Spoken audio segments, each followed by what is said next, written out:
para ser un amigo de Dios, yo tengo que hacer lo que Dios quiere.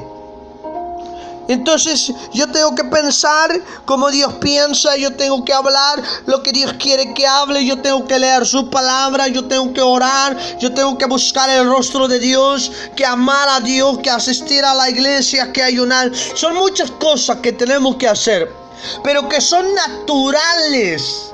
Es decir, cuando tú te entregas a Cristo, todas esas cosas que el creyente tiene que hacer son naturales. Naturalmente las haces. Naturalmente vas a la iglesia, naturalmente oras, naturalmente lees la Biblia, naturalmente te alejas del pecado porque has nacido de nuevo. Pero alguien que quiere ser amigo de Dios tiene que amar a Dios. Alguien que quiere ser amigo de Dios tiene que odiar el estilo de vida de este mundo. Alguien que quiere ser amigo de Dios tiene que amar la verdad y odiar la mentira. Alguien que quiere ser amigo de Dios tiene que amar la verdad y la justicia y odiar el robo, el lucro, las distorsiones. Como dicen por ahí, las mordidas. Alguien que quiere ser amigo de Dios tiene que odiar la corrupción. Alguien que quiere ser amigo de Dios tiene que odiar el pecado, odiar la vida pecaminosa y amar la vida santa y pura para el Señor. Oh, dice versículo 5. ¿O pensáis que la Escritura dice en vano? El Espíritu que ha hecho morar en vosotros nos anhela celosamente. Es decir, Dios ha puesto su Espíritu Santo dentro del creyente, dentro de aquella persona que ha nacido de nuevo. Dios ha puesto su Espíritu Santo. Y su Espíritu Santo, dice la Biblia, nos anhela celosamente. No te quiere compartir con el mundo, porque el mundo te va a dañar, te va a lastimar. El pecado va a destruir tu vida, el diablo va a destruir tu vida. Mira lo que ha sucedido en este mundo. El mundo está en completo caos, porque han sacado a Dios de su vida. Aún dentro de las mismas iglesias están en caos porque han sacado a Dios aún de la misma iglesia. Las familias están en caos porque han sacado a Dios de la misma familia.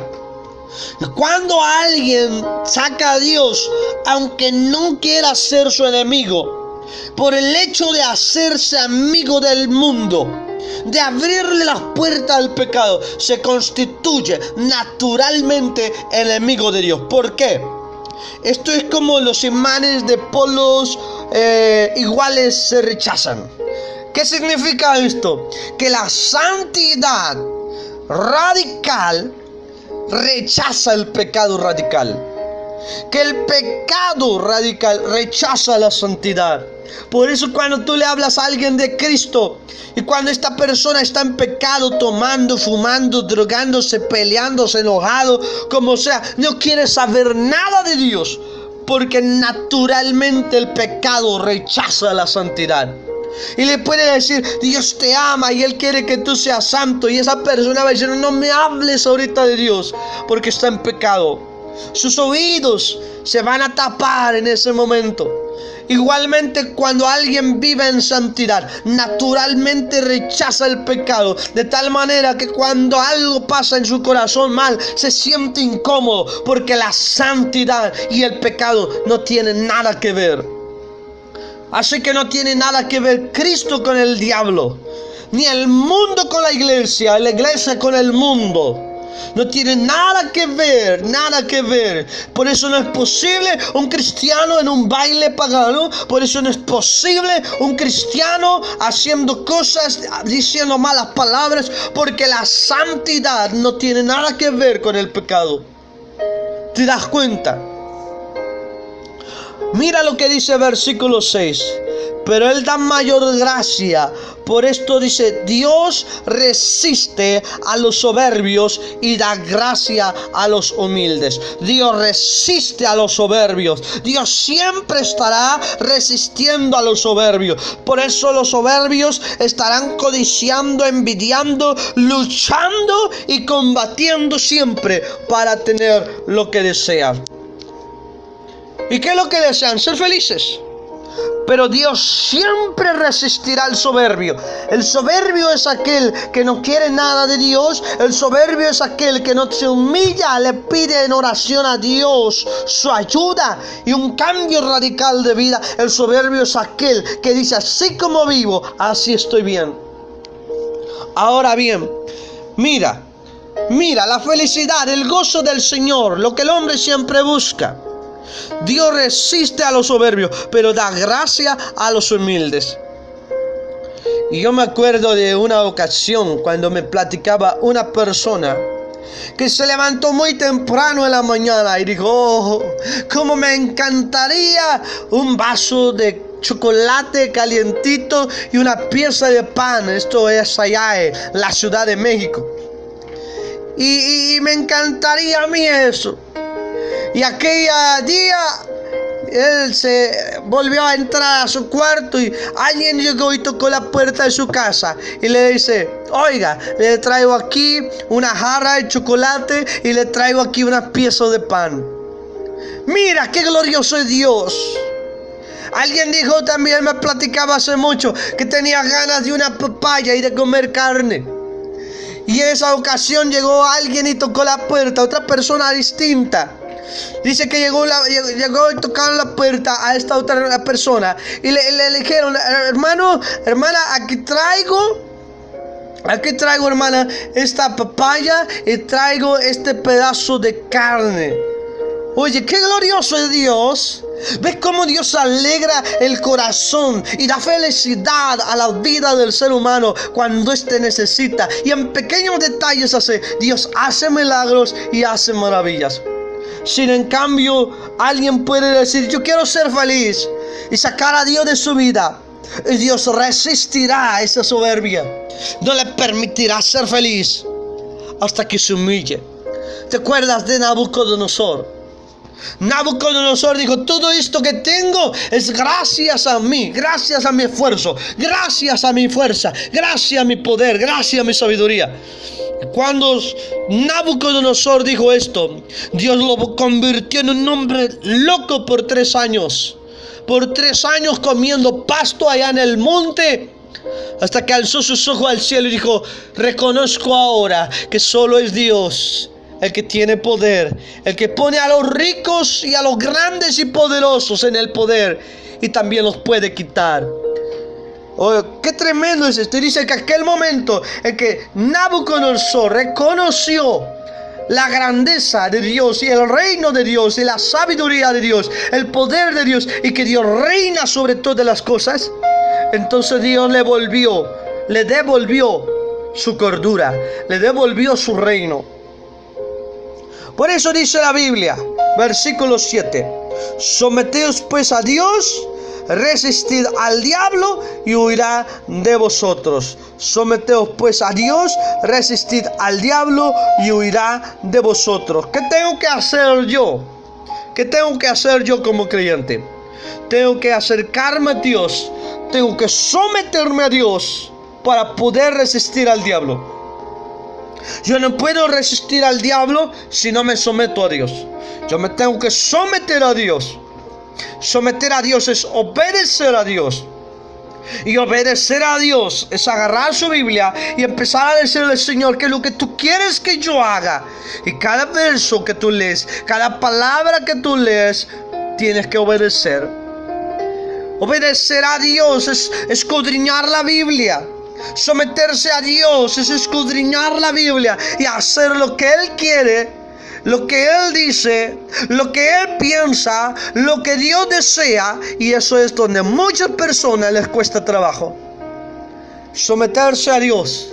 Y como no se quieren someter a Dios, entonces terminan haciéndose enemigos de Dios. Como no quieren decir la verdad, terminan mintiendo. Como no quieren hacer justicia, terminan siendo corruptos. Como no quieren vivir en santidad, terminan en pecado. Y así sucesivamente, un montón de lista de cosas. Cuando alguien no se quiere someter a Dios, terminará siendo enemigo de Dios. No podrá resistir al diablo. Y el diablo viene a tres cosas: robar, matar y destruir la vida del ser humano. Y al final, la alma de aquella persona será echada al infierno por el mismo creador de los cielos. Por eso la Biblia dice: someteos pues a Dios. Si tú te sometes a Dios, dice: yo abriré la ventana de los cielos y derramaré mi bendición hasta que sobreabunde. Bendición significa varias cosas. Significa estabilidad, significa sanidad, significa prosperidad, significa felicidad, significa paz. Shalom, la palabra shalom. Mi paz os dejo, mi paz os doy. No la doy como el mundo la da. Significa todo eso. Así que cuando alguien obedece a Dios y se somete a Dios, Dios dice: benditos sois en el campo, benditos sois en la ciudad, bendito sois tu arteza de amasar. Todo lo que tú tengas, aún tus enemigos haré estar en paz contigo. Aún la agua que bebieres la bendeciré. Solo por el hecho de obedecer a Dios. Pero cuando alguien no quiere obedecer a Dios, no se quiere someter a Dios, por consecuencia, entonces, como no se va a someter a Dios, va a hacer lo contrario. Y cuando hace lo contrario, se le llama desobediencia. Y cuando alguien desobedece, la Biblia dice en el libro de los primeros 5 libros de Moisés, en el libro de Deuteronomio, en el libro de el Éxodo, el Números: malditos sois con maldición. Cuando alguien desobedece a Dios, Dios dice: malditos sois con maldición. Escucha bien: malditos sois con maldición. Y cuando Dios bendice, nadie puede maldecir. Pero cuando Dios maldice, nadie puede bendecir. Nada te puede bendecir. Cuando Dios maldice, nadie te puede librar de su mano. Y por un camino saldrán contra ti y por 7 huirás, dice la Biblia. Mis hermanos, 34 maldiciones para los que desobedecen a Dios. Pero cuando alguien obedece a Dios, a tus enemigos haré estar en paz contigo. Escucha lo que dice Dios. Versículo 8: acercaos a Dios y Él se acercará a vosotros. ¿Qué tengo que hacer yo? Lo primero que tengo que hacer en mi vida para ser amigo de Dios, yo tengo que acercarme a Dios a través de su palabra, de su Espíritu Santo, a través de su iglesia, a través de la fe. Yo tengo que acercarme a Dios.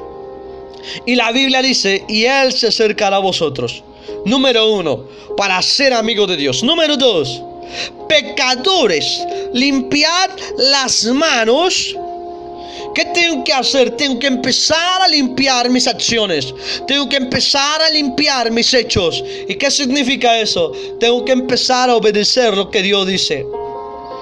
Versículo 8: limpiad las manos, y vosotros los de doble ánimo, purificad vuestros corazones. ¿Qué significa? Número 3, mis pensamientos. Yo no puedo ser creyente con doble ánimo. ¿Qué significa eso? Un pie en la iglesia y un pie en el mundo. Un momento agradando a Dios y un momento agradando al diablo. Yo no puedo ser así, porque entonces no seré buen amigo de Dios. Entonces yo tengo que ser buen amigo de Dios y tengo que limpiar mi corazón. Y como limpio mi corazón, Romanos capítulo 12 dice: no os conforméis a este siglo, sino transformaos por medio de la renovación de vuestro entendimiento. ¿Cómo limpio mi corazón? Cuando renuevo mi entendimiento. ¿Cómo renuevo mi entendimiento? Con la palabra de Dios. Con la palabra de Dios. La palabra de Dios en el libro de Salmos. ¿Con qué limpiará el joven su camino? Con guardar la palabra de Dios. En el libro de Proverbios también lo dice. Mis hermanos, lámpara es a mis pies tu palabra y lumbrera a mi caminar. Mis hermanos, entonces, cuando yo limpio mi corazón, es cuando yo estoy obedeciendo la palabra. Versículo 9 dice: afligíos, lamentad, llorad, vuestra risa se convierta en lloro y vuestro gozo en tristeza. Porque hay personas que se la pasan riendo, pensando que la vida está bien, que cómo viven está bien. ¿Cómo están las reuniones donde hay un montón de gente alcoholizada? Usando ese ejemplo, se la pasan riendo porque piensan que así están bien. ¿Cómo están las reuniones donde hay un montón de personas con amantes? Se la pasan riendo porque piensan que así están bien. Donde están jugando baraja, cartas, piensan que así están bien, están riendo. Donde están pecando, los que roban se ríen, así está bien su vida. Pero Dios dice: afligíos y lamentad, llorad, vuestra risa se convierta en lloro y vuestro gozo en tristeza. Esa gente que piensa que la vida como la viven está bien, cuando estén en el infierno estarán lamentándose. Dice Apocalipsis: a causa del dolor morderán sus lenguas. Tremendo. Pero cuando alguien ha entendido la voluntad de Dios, entonces cambia esa risa y se pone a orar y llora uno porque entiende la gravedad del asunto, la gravedad del pecado. Y entonces mira lo que dice el verso 10: humillaos delante del Señor y Él os exaltará. El versículo 10 dice: humillaos delante del Señor y Él os exaltará. ¿Qué significa humillarme? Significa reconocer que hay alguien más grande que yo y que yo no puedo sin Él. ¿Qué significa humillarme? Reconocer que le necesito a Dios y no puedo sin Él. Entonces, cuando yo me humillo ante el Señor y le reconozco como mi Señor y Salvador, cuando yo me humillo ante Dios, cuando yo me rindo a sus pies y le reconozco como el Padre eterno, entonces dice la Biblia: el Señor os exaltará. Y cuando el Señor te exalta, entonces, mi hermano, alcanzarás lo que tu alma desea: ser completamente feliz.